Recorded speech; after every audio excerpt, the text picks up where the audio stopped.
If you want to travel with points but not break the bank, then you'll probably be looking at two of the most popular mid-tier travel cards, the Chase Sapphire Preferred or the Citi Premier cards. Now, both of these do come with a $95 annual fee, but there's also a ton of benefits, perks, and credits that will get you way more than $95 in value. And so today, I'm going to help you break down the details of both cards, how to maximize the value you get from the cards, and which one you should pick. So first off, let's go over what Team Chase has in store with the Chase Sapphire Preferred card. First, you'll get 60,000 points when you sign up and hit minimum spend of $4,000 in the first 3 months. Although there have been other bonuses in the past that went as high as 80 or even 100,000 points. So do a quick search to see what's the current highest point offer. Then when it comes to spend, you'll earn 5 times points on travel booked through the portal, or 2 times on other travel, 3 times on dining, online groceries and streaming services, and 1 times on everything else. On top of these multipliers, you'll also get a 10% point bonus on all the spend you did throughout the year, regardless of category. So say you spent $10,000 on dining in the year, then you would have already gotten 30,000 points, but the 10% is based on your original spend.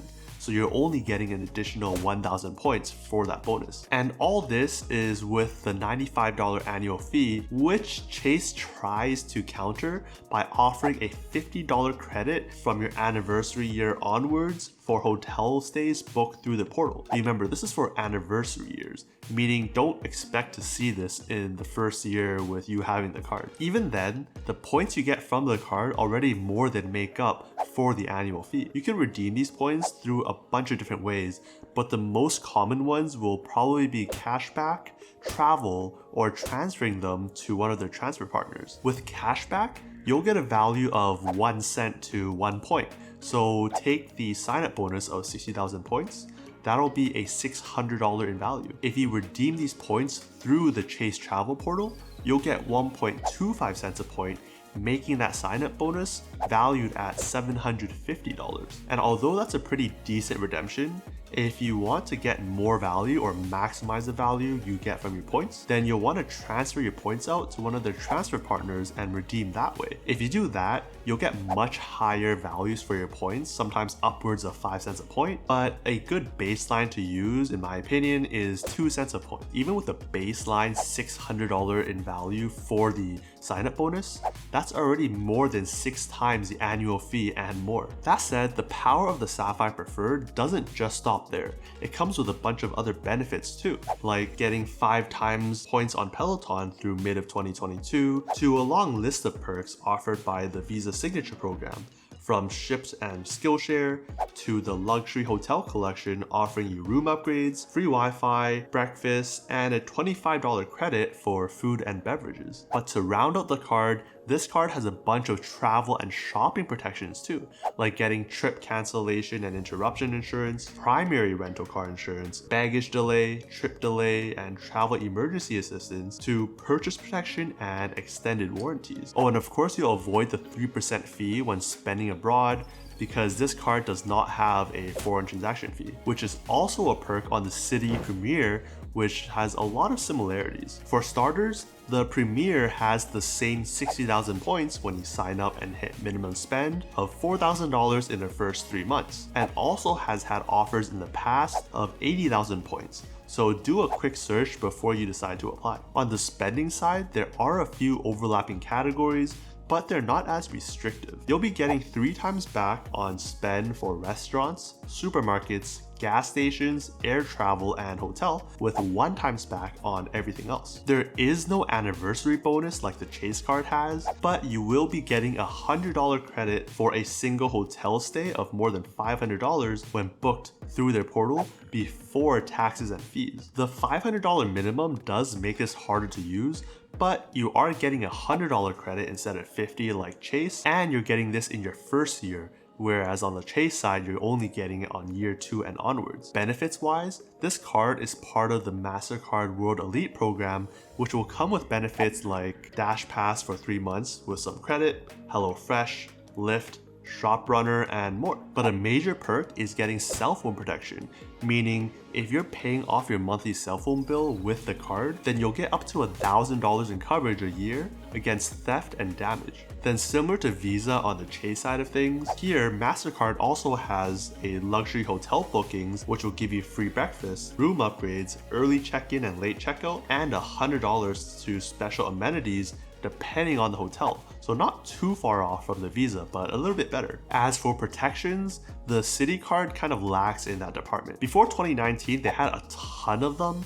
but they've since been trimmed down to only 2. You'll still get purchase protection, so any damage or theft to your purchases in the last 90 days, but it's up to $10,000 an item, which is higher than the $500 an item on the Chase side. You'll also get the extension of manufacturer's warranty of 2 years instead of 1 year on the Chase side. But apart from that, you do not get all the other ones like trip cancellation, primary car rental insurance, baggage delay, and all the other ones we talked about earlier. So that's one major point to consider when comparing the cards if you enjoy the peace of mind of having that type of coverage that the Chase card has. But when comparing the two cards, there's a few other things that you should really consider. In terms of credits, both cards require you to book through their respective portals. But on Chase, you're only getting $50 from year 2 onwards, and on the Citi side, you're getting $100 a year, but with a $500 in minimum. So the winner here really depends on you and when and what you're wanting to spend your hotel credits on. There's also smaller credits like Lyft and DoorDash,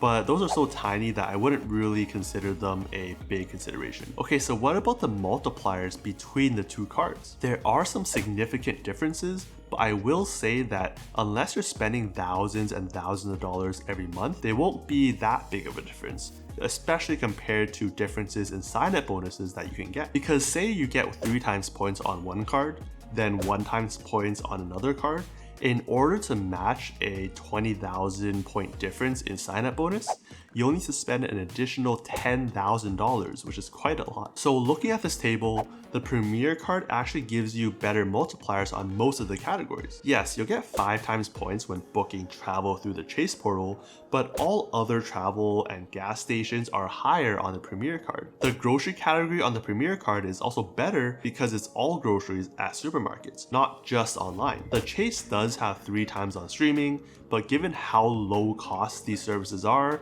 that probably wouldn't mean that much. But you do have to remember though that Chase lets you redeem for travel through their portal at 1.25 cents a point, meaning some of the multipliers should be slightly elevated. But if you're trying to get maximum value and transferring out to travel partners, then that won't matter as much. Now, say you're tired of using these cards or you want to cancel but have to park your points somewhere. Both of these cards do offer some downgrade paths to no annual fee cards to hold on to your points. The Citi side has cards like the Double Cash, which gives you 2 times points on all of your spend, or the Chase Freedom Unlimited on the Chase side, giving you 1.5% back on all of your spend. Be careful though, these cards don't have the perk of letting you transfer your points out to travel partners, so you will have to be holding one of these more premium cards when you decide to do so. And don't transfer your points out to travel partners unless you know what you're going to be booking, because then those points will be stuck in that ecosystem instead of staying in Chase or Citi,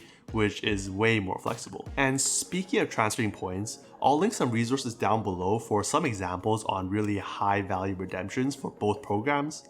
But you could be redeeming on the Chase side, getting upwards of 5 cents a point in value, flying luxury to Japan on ANA or to Europe on Delta One, or on the Citi side, things like Hawaii on United Business Class for around 5 to 6 cents a point in value too. Both of which give you way more value than your average 2 cents a point valuations. Award space availability will vary depending on airline and destinations, so do look further ahead if you can, because these are one of the more popular routes to redeem on. And if you're planning to do this a lot, then you want to get multiple cards that can then pool points together and give you even more travel. For example, on the Chase side, you can grab cards like the Chase Freedom Flex and Unlimited cards for an extra 20,000 points each, giving you a total of 100,000 Chase points. Or on the Citi side, grab the Citi Custom Cash and get an additional 20,000 Citi points there. Either route you go, be careful that there are some restrictions on when and how many cards you can get for each ecosystem. The Chase card has the 524 rule, meaning you can't have signed up for more than 5 cards in the last 24 years, regardless of issuer, or the 230 rule, meaning you can't have signed up for more than 2 cards in the last 30 days that belong to Chase. The Citi side has its rules too, like the 128 rule and the 265 rule, which I talk about in this video, where I break down the power of the Citi trifecta, which the Premier card is part of, and how they all work together to give you a ton of points and value. Alright, thanks for watching, and I'll see you in the next one.